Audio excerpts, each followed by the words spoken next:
Hallo Werkzeugfans, willkommen bei GoTools TV. Mein Name ist Sebastian und willkommen zum großen Säbelsägen-Battle. Wir wollen unbedingt wissen, welche ist die schnellste. Und bei Säbelsägen könnte ich jetzt hier einfach die Säge nehmen und richtig drücken, beim anderen nur so ein bisschen ja, und dann könnte ich es ja theoretisch manipulieren.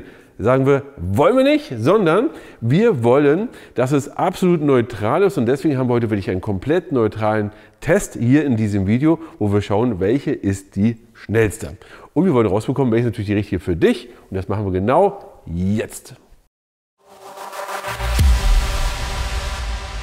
Moment, bevor es weitergeht, wir verlosen Werkzeug. Und zwar nicht nur in diesem Video, sondern in jedem Video verlosen wir jeweils Werkzeug. Wahnsinn, oder? Du musst nichts weiter machen, außer unten in die Kommentare deine Meinung zu diesem Video oder zu unseren Themen heute zu schreiben. Und der Hammer ist ja wirklich, du kannst dir dein Werkzeug aussuchen. Schau einfach bei uns auf die Verlosungsseite. Dort siehst du einen Pool an Werkzeug, aus dem du dir einen Gewinn aussuchen kannst, wenn du gewonnen hast. Das, was wir an der Seite sehen, sind einige Beispiele. Das könnte es zum Beispiel auch sein. Für dich ein wichtiger Hinweis. Schau mindestens einmal in der Woche auf der Verlosungsseite vorbei, ob du gewonnen hast, denn du kannst ja bei jedem Video gewinnen und das sind eine Menge Gewinnchancen. Heute geht es mir wirklich sowohl um die Geräte, aber als auch um den Test. Also wenn ihr nachher den Test euch anschaut, sagt unbedingt, sollen wir das Ganze nochmal wiederholen mit den nächstgrößeren Geräteklassen im Bereich Säbelsägen. Weil wir haben lange darüber nachgedacht und haben gesagt, Mensch, der Test ist eigentlich relativ simpel, aber wirklich genau und unbeeinflussbar. Und das fanden wir richtig gut. Und deswegen haben wir aber gesagt, wir fangen mit den kleinsten Geräten beim Thema Säbelsägen an, zumindest im 18-Volt-Bereich, und wollen die hier mal testen. Denn wir haben hier sogenannte Einhandsäbelsägen. Dass wir hier so einen Exoten dazwischen haben, nein, das ist keine Stichsäge oder das ist doch eine Stichsäge, kommen wir gleich dazu. Aber es geht darum, um die sogenannten Einhandstichsägen, also kleine Stichsägen, Säbelsägen, Einhandsägen, die du so nutzen kannst, dass du einfach so quasi nehmen kannst und sägen kannst, wo du natürlich auch eine zweite Hand dran nehmen kannst. Aber wie wir sehen, haben wir hier schon so eine gewisse Geräteklasse ausgearbeitet. Wenn wir das jetzt hier mit der nächstgrößeren Klasse vergleichen, der hier, ist das einfach eine ganz andere Geräteklasse. Ja, vom Preis her spielt die irgendwo so im Mittelpreis hier mit. Und auch da musst du dich entscheiden, willst du eher was Kompaktes oder etwas noch viel Leistungsstärkeres? Aber das ist ein anderes Thema. Deswegen gucken wir uns bewusst das hier heute an und erst beim Fazit renke ich die hier nochmal am Ende ein. Ja? Dementsprechend schauen wir uns genau die Geräte an. Die Frage ist aber, boah, welche haben wir eigentlich? Wir haben die Parkside PSSSA 20 Li B2 zu einem Preis von rund 50 €. Dann kommt Einhell TEAP 18-13 Li für 70 €. Dann haben wir Makita DJR 183 für 80 €. Dann kommen wir jetzt schon mit Metabo zur SSE 18 LTX für schon 120 €. Nur 5 € mehr haben wir die Fine ASAS 1821K AS. Dann kommt schon mit 130 € die Dewalt DCS 369. Und für 140 € haben wir dann die Bosch GSA 18 VLIC. Für 155 € Makita DJR 189, 160 € Ryobi RRS 18 CBL 18V One und dann der Spitzenreiter 220 € Milwaukee M18 FHZ. Jetzt wissen wir, welche Geräte wir haben und welchen Preis jedes einzelne Gerät hat. Für dich nochmal der Hinweis, wir haben jetzt hier alle Geräte nach Preis sortiert. Ja? Vom günstigsten 50 bis 220 € ist hier alles mit drin. Das heißt also, ich werde jetzt wirklich vom günstigsten bis zum teuersten die Geräte euch mal vorstellen, mal kurz zeigen. Und ich sage dir eins, ich freue mich schon riesig auf den Test und auf euer Feedback zu dem Test und ob wir andere Geräte damit testen sollen, weil ich freue mich total, dass es wirklich absolut wertneutral getestet wurde, weil ich kann da nicht drücken bei dem Test. Kann ich mal das? Nee, es funktioniert einfach nicht. Ja, wir haben es ja mit Gewicht gemacht, kommen wir gleich dazu. Egal. Kommen wir zu unserem ersten Gerät hier bei von Festool. Und bei Festool, Leute, wo bin ich denn hier? Bei Parkside. Und das Gerät ist wirklich so ein kleines Einhorn. Denn ich habe hier eine Stichsäge, aber es geht ja um Säbelsägen. Ja, ganz einfach. Ich drücke hier auf den Hebel und zack, jetzt habe ich eine Säbelsäge und ich drücke wieder hier drauf, zack, und dann ist eine Stichsäge. Aber wir gucken uns das Gerät auch gleich dichter an, aber wir haben hier ein kleines Problem, nämlich die Stichsägeblätter, die wir hier einsetzen können, sind keine normalen Stichsägeblätter. Weil wir haben jetzt mal ganz normale, die eigentlich in jeder oder anderen Stichsäge funktionieren, hier mal probiert, irgendwie hier rein zu quetschen. Es funktioniert einfach nicht. Die sind etwas zu dick. Ja, weil die originalen Blätter, Blätter, die wir hier vom Parkside haben. Eins war mit dabei. Das passt wunderbar rein, aber das Blatt eben nicht. Und Moment, ich zeige euch das nochmal. Ich versuche das hier einzusetzen und es gelingt einfach nicht. Es rastet nicht ein. Ja, es ist so. Doch, jetzt habe ich es mal geschafft. Oh, geil. Da freue ich mich gerade. Jetzt hat es funktioniert. Wir haben ewig probiert, das zu machen. Jetzt rastet es mal. Oh, das geht aber ganz schwer wieder raus. Und jetzt sehen wir aber das Original Parkside-Blatt. Bei dem ist es zack. Nee, auch nicht. Oh, Mann, oh Mann, oh Mann. Also jetzt will ich keinen Spaß und keine Verarsche. So, jetzt hat es mal funktioniert. Es ist wirklich Fummelarbeit ohne Ende. Und da wir es jetzt einmal hatten, jetzt probiere ich es doch nochmal hier mit dem Blatt, ob es funktioniert oder nicht. Es macht einen total schlechten Eindruck, aber es könnte jetzt ordentlich sein. Ich weiß es nicht. Also da muss jeder selber wissen. Es gibt ja vom Parkside Blätter, die man nutzen kann. Nutzt wahrscheinlich eher die, weil die Aufnahme hier, die spannt sich extrem auf, wenn man die Originalblätter nimmt. Also wenn man nicht die Originalblätter nimmt, und ich würde sagen, die Blätter hier von Bosch sind 50% schon dicker. So, egal. Kommen wir jetzt mal zum Gerät an sich. Also, wir haben hier jetzt unser Parkside-Gerät und haben hier Folgendes. Das ist auch das einzige Gerät, wo wir die Geschwindigkeit einstellen können. Ja? Alle anderen haben eine feste Geschwindigkeit. Hier können wir es von 1 eben bis zur Maximalgeschwindigkeit einstellen. Haben jetzt hier die Säbelsägen-Funktion. Das heißt, wir können das hier Säbelsäge rein tun und können dann hier entsprechend so nach unten sägen. Wir können hier jetzt sogar den Hub einstellen. Auch egal in welcher Position. Da seht ihr wirklich, wie das ein bisschen von oben, ja, der Pendelhub von oben nach unten gestellt wird. Ja, eigentlich ganz witzig. Und wir können jetzt das Gerät nehmen, hier draufdrücken, nach unten und haben jetzt wieder hier unsere Säbelsäge, ja, wo wir hier das Blatt einstellen können. Zack. Und dann können wir hier als Säbelsäge, als Stichsäge damit arbeiten.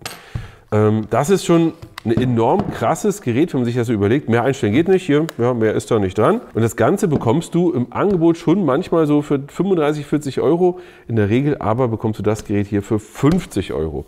Wie gut sich das geschlagen hat, werden wir nachher sehen. Kommen wir jetzt mal zum nächsten, zu Einhell. Hat auch eine sehr besondere Form, wenn wir uns das anschauen, im Vergleich zu fast allen anderen. Die haben ja diese Form und die eher so eine Stabform, sage ich jetzt mal. Und das spricht aber auch für Folgendes. Wenn wir uns jetzt mal diese Form hier angucken, hier ist der Motor hier oben drin. Und der Motor ist hier übersetzt, um diese Bewegung zu machen. Aber hier haben wir einen großen Motor.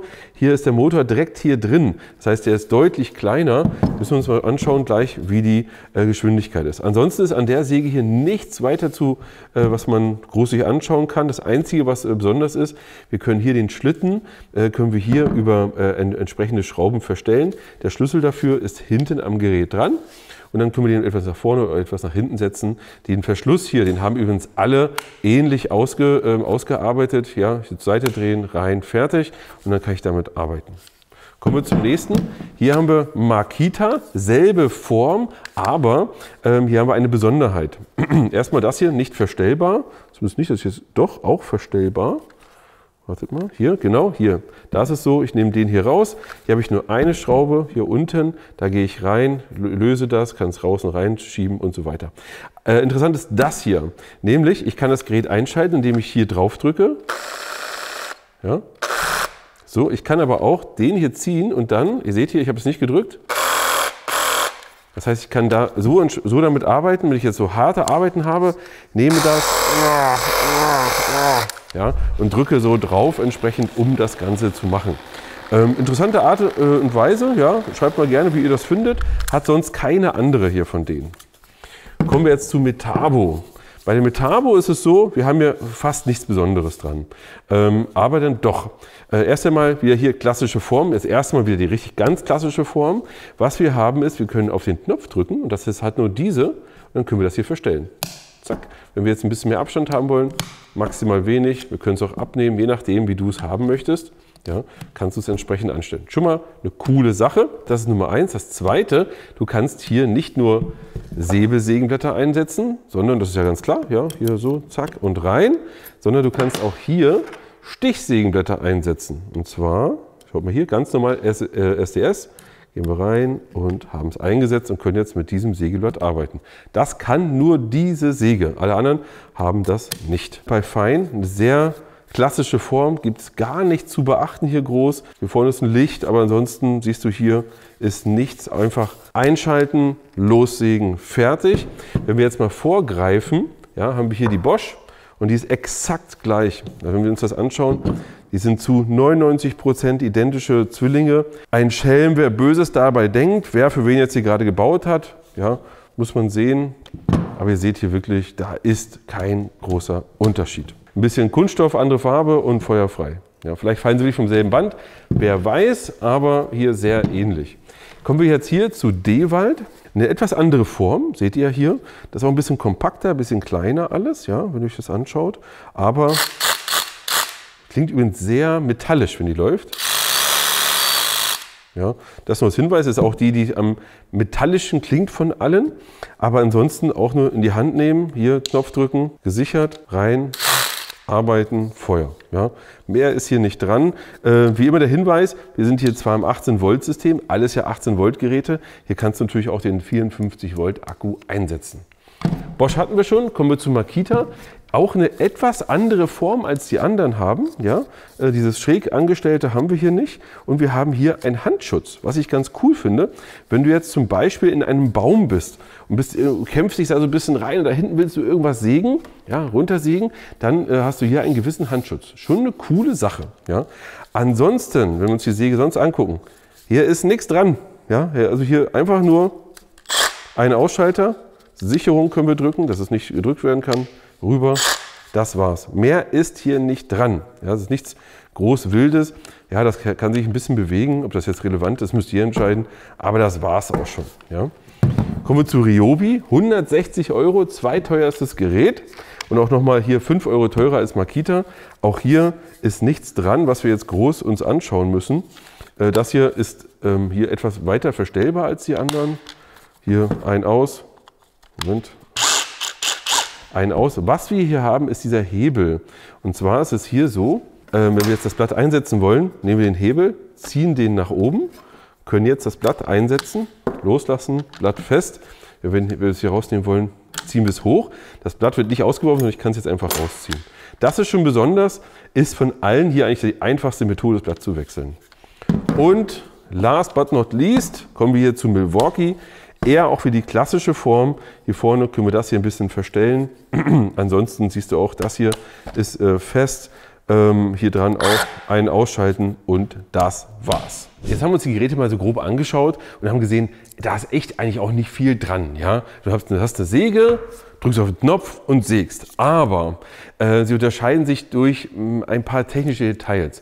Wenn du übrigens alle technischen Daten der Geräte auf einen Blick haben möchtest, hier oben verlinken wir dir mal den Werkzeugvergleich, findest du wie immer auf gotools.de, dass du alle Informationen nochmal ordentlich aufbereitet. Und du kannst sagen, welcher ist dein Liebling und abstimmen. Oder mal schauen, was alle anderen abgestimmt haben. So, lass uns mal schauen. Und zwar Nummer 1, wo sich unterscheiden, ist das Thema Brushless. Wer hat denn einen Brushless-Motor und wer nicht? Das ist natürlich ein gewisser Unterschied. Das heißt, wer ist effizienter, wer ist wartungsfreier, bla bla bla bla bla. Ja? Am Ende sind das nur 4 Geräte, von denen wir auf dem Tisch haben, die brushless sind. Das ist Nummer 1, Ryobi. Ja, das Gerät hier ist brushless. Nummer 2 ist Dewald. Das ist auch brushless. Nummer 3, Milwaukee, die wir nicht selber steht, die wir hier gegenlehnen müssen. Und Nummer 4, die Makita, und zwar genau diese hier. Die sind alle brushless, also nur genau diese Geräte. Wenn das für dich wichtig ist, ist das schon mal eine Info. Aber ich glaube, je nachdem, wie lange und ausdauernd du die Geräte benutzt, ist das gar nicht so relevant. Weil viele von euch werden sagen, naja, nutze ich ab und zu mal im Garten oder irgendwo im Galabau und ist nicht jeden Tag 5 Stunden im Einsatz, dass die Bürste gleich wegballert. Jetzt gucken wir uns aber was anderes an. Und zwar ist natürlich die Frage, je nachdem, wie häufig die Säge nach vorne und nach hinten sägt, ist es natürlich so, wenn sie jetzt 10.000 sägen würde oder 1.000, wäre sie mit 10.000 Schwingungen nach vorne und hinten, also Hübe nach vorne und hinten, natürlich deutlich schneller. Aber wir haben hier annähernd keinen Unterschied zwischen allen Geräten. Denn wir sind hier beim niedrigsten bei 2.800, das ist die Dewald, und beim höchsten sind wir bei 3.100, das ist die Makita, sodass sie sich kaum von der Geschwindigkeit unterscheiden. Wo wir aber schon einen riesigen Unterschied haben, das ist das Thema Hub. Wenn wir uns jetzt mal das Sägeblatt angucken, ist Hub ja, wie viel das Gerät das nach vorne und nach hinten zieht. Also eine komplette Bewegung ist ja der Hub. Ja? Wie weit ist das denn eigentlich? Und da haben wir einen großen Unterschied. Hier haben wir die geringsten, haben wir hier Metabo mit nur 13 mm, Einhell und die kleine Makita. Also diese Geräte hier, die wir hier haben, ja, die kleinen, die 2 und der Metabo, haben nur 13 mm Hub. Wohingegen zum Beispiel die Ryobi oder die Dewalt 16 mm haben und am meisten mit 22 mm haben wir schon beim Makita, bei dem großen Makita hier und haben hier schon einen extrem hohen Hub. Und natürlich ist der Hub in Verbindung mit der Hubzahl ein Indikator für das Thema Geschwindigkeit. Inwiefern sich das im Test niederspiegelt, werden wir uns gleich mal anschauen. Nochmal als Hinweis, dieses Gerät hier kostet so um die 150 €, auch 3000 Bewegungen, hat aber einen Hub von 32 mm, also schon doppelt so viel wie die anderen und ist nochmal eine ganz andere Hausnummer. Das nur mal als Hinweis. Haben wir heute nicht im Test. Machen wir gerne, wenn ihr es in die Kommentare schreibt, aber ihr seht, da gibt es auch noch ganz andere Größen. So, und jetzt kommen wir zum Test. Wir gehen jetzt mal los und wir werden das wirklich vom günstigsten zum teuersten werden wir jetzt mal durchtesten. Wie genau machen wir das? Ganz einfach. Wir haben hier ein Stück Holz, beziehungsweise 2 Stücke Holz, Nummer 1, Nummer 2, werden das Gerät hier nur aufsetzen und werden es nicht drücken. Also gerade das Drücken würde ja den Test verfälschen können. Und das machen wir nicht, sondern wir hängen immer nur dieses Gewicht dran. Das sind genau 5 Kilo. Und diese 5 Kilo hängen wir hier dran. So, und machen das Gerät an und lassen es einfach von sich selbst durchziehen und messen mal, wie schnell ist er denn. Und das machen wir jetzt mit den ersten beiden Geräten und seid gespannt, was rauskommt.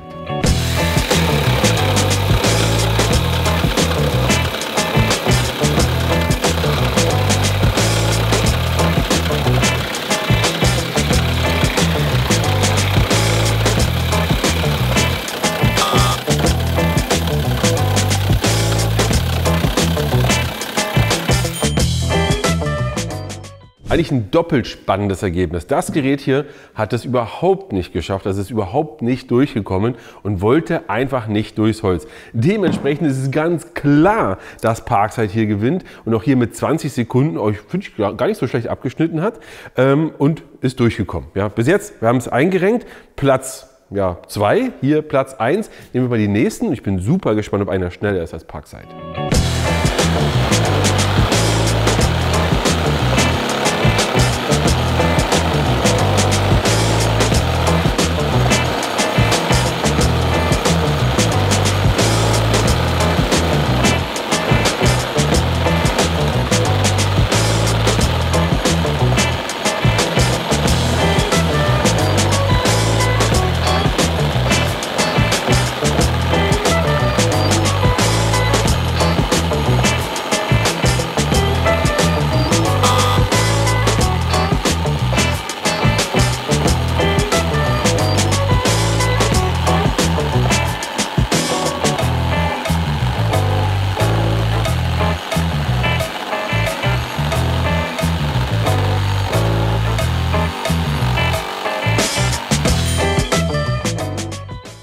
So, jetzt sehen wir so Parkside, ziehen die schon mal ein bisschen nach vorne und haben jetzt dieses amtliche Endergebnis.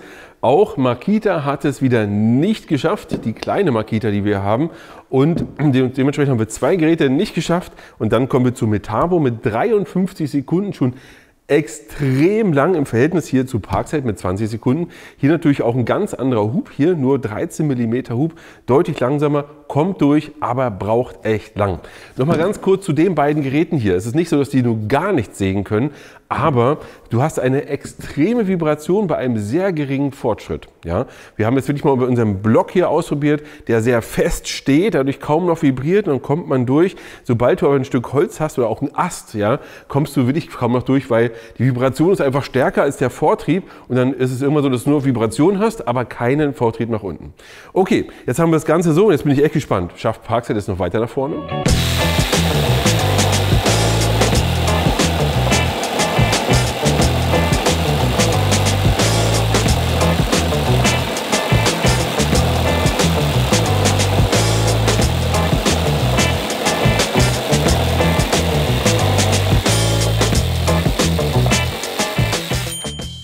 Das Ergebnis ist auch wirklich krass, oder? Wir haben hier fein zack, Platz 1 mit 18 Sekunden und Dewald mit 20 Sekunden. Das heißt, die beiden hier sind genau gleich schnell, Dewald und Parkside. Wenn man jetzt bedenkt, das Gerät hier kostet 50 Euro, das Gerät hier kostet 130 Euro, ist das schon heftig, wenn beide 20 Sekunden brauchen. Fein hier 18 Sekunden, nochmal 2 Sekunden schneller. Und jetzt ist wirklich eine gute Frage, wie schlägt sich denn Bosch dagegen?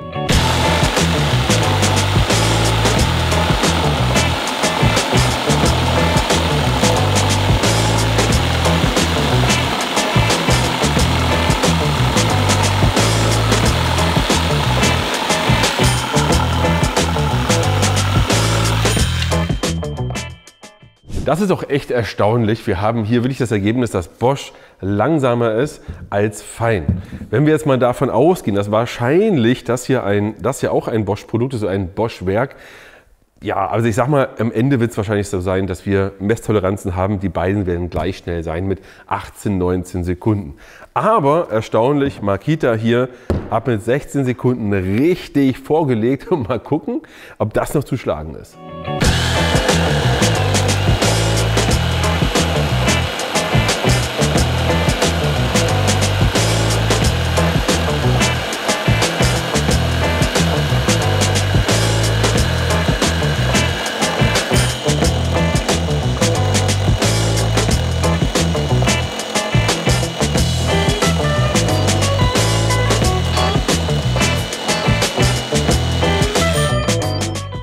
Unsere letzten Protagonisten haben sich auch wacker oder auch nicht wacker geschlagen, denn Ryobi 27 Sekunden, sehr weit abgeschlagen hier hinten, bei einem Preis von 160 Euro im Verhältnis schon echt langsam, kurz nur über Metabo, die anderen beiden haben es ja nicht geschafft, und Milwaukee hier zusammen mit Makita auf Platz 1.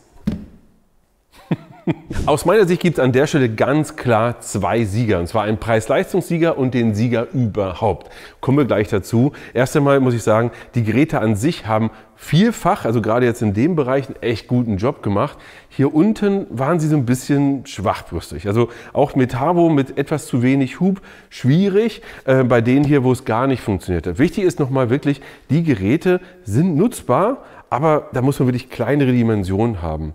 Man muss übrigens sagen, Metabo und Säbelsägen ist ja ein echtes Erfolgsthema. Wahrscheinlich ist das hier einfach nur eine zu alte Säge, denn die Säge, die wir hier haben, da war es ja so, dass die Metabo an sich ja eine der besten Säbelsägen überhaupt war, die es momentan auf dem Markt gibt. Also schreibt Metabo als Marke nicht ab, aber vielleicht die kleine hier. So, kommen wir jetzt mal zum Thema Preis-Leistungssieger. Wenn wir uns mal anschauen, jetzt gerade im vorderen Bereich, ja, ist es so, dass die Fein mit nur 125 Euro wirklich einen guten Dienst gemacht hat. Denn wir haben hier 18 Sekunden, nur 2 Sekunden langsamer als die beiden. Und das kostet nur 125 Euro. Die Bosch kostet 140 Euro, 130 Euro und so weiter und so fort. Also das ist auf jeden Fall ein absoluter Preis-Leistungssieger aus meiner Sicht. Wenn es um Qualität geht, der zweite Sieger wäre da ganz klar Parkside. Ist hier 2 Sekunden langsamer, aber kostet nur 50 Euro. Wenn du also nur ab und zu mal etwas brauchst, nur ab und zu mal etwas sägst, dann kann das für dich wirklich eine echte Alternative sein. Wobei ich persönlich sehr skeptisch bin wegen dem Gelenk, was wir hier haben. Das ist mir alles ein bisschen zu wackelig, ein bisschen zu Natürlich weiß ich, dass einige von euch sagen, ja, kann ich auch eine Stichsäge nutzen? Ganz ehrlich, boah, schwierig. Also das ist theoretisch mal nutzbar, aber richtig Spaß macht diese Stichsäge so auf keinen Fall. Aber das ist nur meine Meinung. Schreibt es gerne unten in die Kommentare. So dass wir 2 Preis-Leistungssieger haben. Hier Qualität, fein, im Gegensatz zu absolut Budget. Hier bei den beiden, die sind ja Gewinner, ganz klar, die beiden, super, alles toll. Aber hier ist es so, dass Milwaukee kostet 220 Euro, hingegen Makita 155 Euro kostet. Also deutlich über 50 Euro günstiger und gleich schnell. Zusätzlich haben wir hier noch die Möglichkeit oder den Schutz deiner Finger, sodass das hier aus meiner Sicht der ganz klare und absolute Gewinner des heutigen Tages ist. Für mich war der Gewinn aber eher der Test, weil ich habe richtig Lust, jetzt nochmal weiter zu testen mit den großen, richtig fetten Monster-Säbelsägen, die wir hier zum Beispiel haben. Oder. Schreibt das unbedingt in die Kommentare. Und so lange für euch ran ans Werkzeug und bis zum nächsten Mal.